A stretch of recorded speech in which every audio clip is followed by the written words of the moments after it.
আসসালামু আলাইকুম রহমতুল্লাহ। সবাই কেমন আছেন? আশা করি ভালো আছেন। আলহামদুলিল্লাহ, আমরাও ভালো আছি। তো চলে আসলাম আজকের ভিডিও নিয়ে। তো আজকে অনেকদিন পরে কিছু ইলিশ মাছ কিনলাম, ছোট সাইজের। আসলে ইলিশ মাছ আমাদের মতো মধ্যম ফ্যামিলি এবং যারা নিম্নমানের মানুষগুলো আছে, নিম্ন শ্রেণীর মানুষগুলো আছে, তারা তো কিনে খাওয়া অসম্ভব হয়ে গেছে। তো অনেকদিন পরে কিছু ইলিশ মাছ কিনলাম ছোট সাইজের। তো আপনাদের দেখানোর জন্য এখানে নিলাম। তো এখানে আছে 2 হালি 3 হালি মাছ, খুব সুন্দর পদ্মার ইলিশ।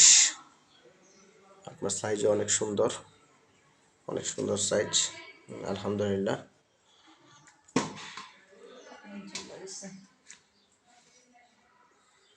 অনেক সুন্দর মাছ। আসলে ইলিশ মাছ আমাদের জাতীয় মাছ।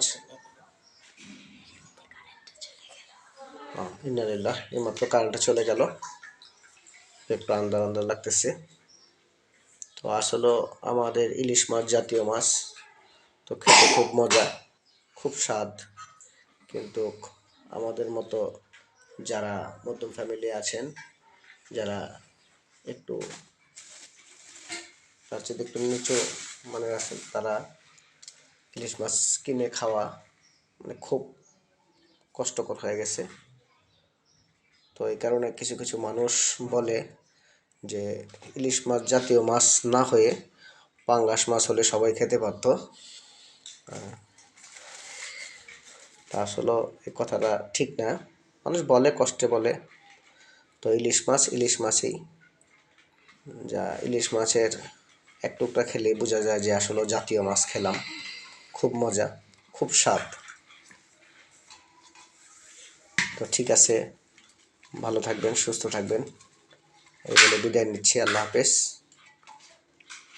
আমাদের জন্য সবাই দোয়া করবেন। আসসালামু আলাইকুম রহমতুল্লাহ।